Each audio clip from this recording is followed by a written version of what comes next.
In the last chapter, we talked about investigating why objects move, and we used it in terminology of forces. And we looked at the 3 laws of motion from Newton, and we looked at some special cases of the forces and stuff like that.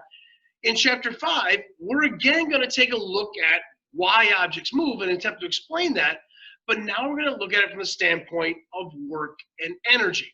Now, please realize that we're after the exact same thing we were doing in Chapter 4.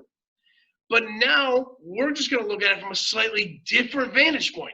Now we're going to look, instead of just force acting on an object, we're going to look at it in terms of energy. And we're going to discuss that more as the chapter goes on. But please realize, in essence, what I'm giving you is another way to solve the same problems we had in Chapter 4, just a different way of attacking them. Okay, so Chapter 5 is on work and energy. And we're going to start off by talking about work. And you're going to hear me talk about this tomorrow in class as well. But when we say, hey, we've got work to do, everybody comes up with a slightly different definition. And so as such, that doesn't work for us. We need to have a physics definition. And so we will say, and I want to highlight this. Let me change this back to yellow, because I prefer yellow. We're going to say that work occurs when a force displaces an object. So we have to have a force acting on it, which means since it's going to displace that object, it's going to end up being a net force. So when a net force acts on an object and that object then displaces, we can say that work is done. And so if you look at your reference table, you will see that the work, which is a capital W. Now again, don't confuse work and weight. Weight is WT, well, we like to replace it with force due to gravity. Work is a capital W, and that is equal to the force applied to an object times the displacement of that object. And so it has to do it. If we look at units-wise, and I'll put units right below here, the units for force, why, that's newtons. The units for displacement, why, that's meters. And because it's force times displacement, our units for work are newtons times meters. Now we have another name for that. That other name, this is known as, AKA, also known as a joule. And some of you may remember James Joule from chemistry. That's where this unit comes from. The symbol for it is just a capital J.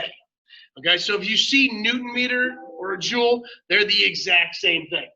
Now, there is a little twist here in the fact that only the component of the force that does the displacement actually does any work. And remember, we're dealing with vector quantities here. And so if I draw a real quick picture, and we're going to discuss this more tomorrow, but if I have a surface, and I put a box on there, on that surface, okay? And let's say that we're going to exert a force. I'll put that force in purple. That force comes in like this. And that object then displaces from here to here. There's my displacement. Here's my force. Because force is a vector quantity, we can break that up into pieces, into components, into a piece that pushes down, which we'll call force perpendicular, and a piece that pushes forward, which is force parallel. That force that pushes down, that has no displacement. So that part of the force isn't going to be doing any work. And so we are still going to have to use our right triangle demigod powers to break up these vectors and find out those components, because only, and I'll highlight it, only this section, only that part of the force is actually going to do any work, because that is the part that is displacing the object. Now, sometimes we're not just concerned with how much work you can do, but also the amount of time that it takes. And that, in a physics translation, is called power. Power, which is a capital P, hey, makes sense, is equal to the rate at which work is done. So we take the work and we divide it by the amount of time that it takes. And so in this situation, which again, power is just defined as the rate at which we can do work. And so our work, and I'm going to keep going with this formula. Work, remember, is force times displacement. We take that, we divide that by time. So there's another formula for power. But it also, if you look, and I'm going to just highlight this section, D over T, we've seen this before. It's the very first equation I ever taught you.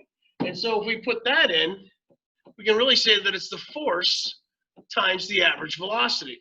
And you're going to say, well, wait, why did you give us all this? Because if you look in your reference table, this whole thing is in your reference table. In fact, it's the very, very bottom formula in our mechanics. It gave us a quad formula. Power is equal to work over time, which is equal to force times displacement over time, which is force times the average velocity.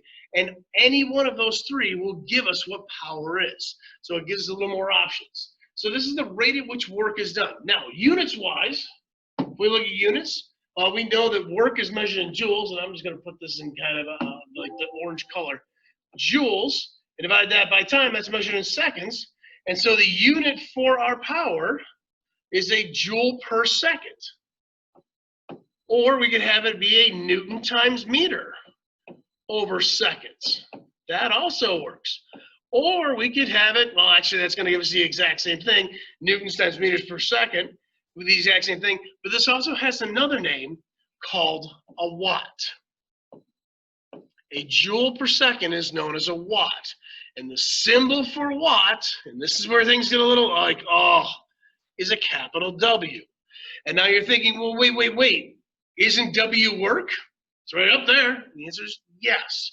Here's how you tell the difference. If you have something that says W equals 20 joules, that's work.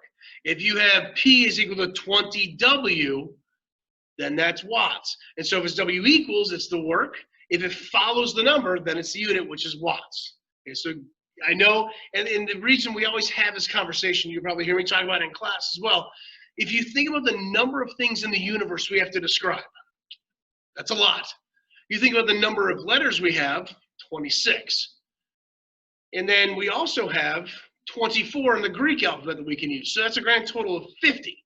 Now, if you take uppercase and lowercase, that means we have a total of 100 symbols we can use to try to describe everything in the universe. And so naturally, some are going to have to be reused. Actually, many will have to be reused. Now, we've already gone through this. You saw that up there. I'm not going to rewrite it again. But again, I will just for clarification. The formula of power, work over time, force times displacement over time, or force times the average velocity. And the units, again, are watts.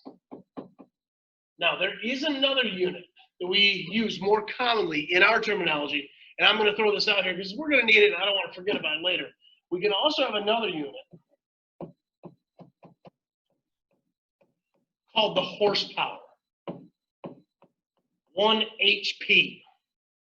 I'll put this in horsepower. And you may have heard like, oh, some engines that, like my lawnmower engine is 1.5 horsepower. Okay, or my tractor that my dad owns is 75 horsepower or whatever.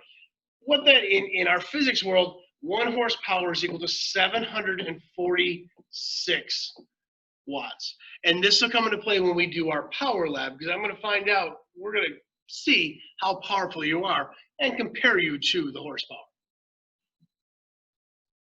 The next thing we're going to talk about is kinetic energy. Okay? So we defined what work is.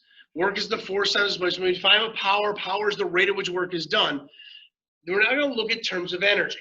Kinetic energy is known as the energy of motion. Moving objects have energy. And you'll hear me use this example, but if you've ever played mat ball, okay, and so somebody kicks the ball, and you pick that ball up, and you whip it across the gym. If you hit them, you can knock them down. If you ever have been in a, I don't go morbid here, but if you're ever like in a car accident or something like that, that moving object, that thing hits, it can bend, break the tree, it could crumple the zones, but moving objects contain energy. The definition is the energy that an object has because of its motion. The formula for this you'll find, and we're going to go through this in a little more detail, but the kinetic energy, which is KE, a capital KE, is equal to 1/2 of the mass times the speed of the object squared. So we take the mass of the object, and we take that speed, we square it, divide that by 2, divide that by 2 to get the 1/2. This is our formula. And I'm going to show you tomorrow where we get this derived from. Okay? But just know the energy comes from that object that's moving. Where this comes from is actually a rewrite of the work formula, because we are going to say it the way we define energy. We said the change in kinetic energy is caused by the work done. In fact, this is the first time you've probably heard me say it. It will not be the last.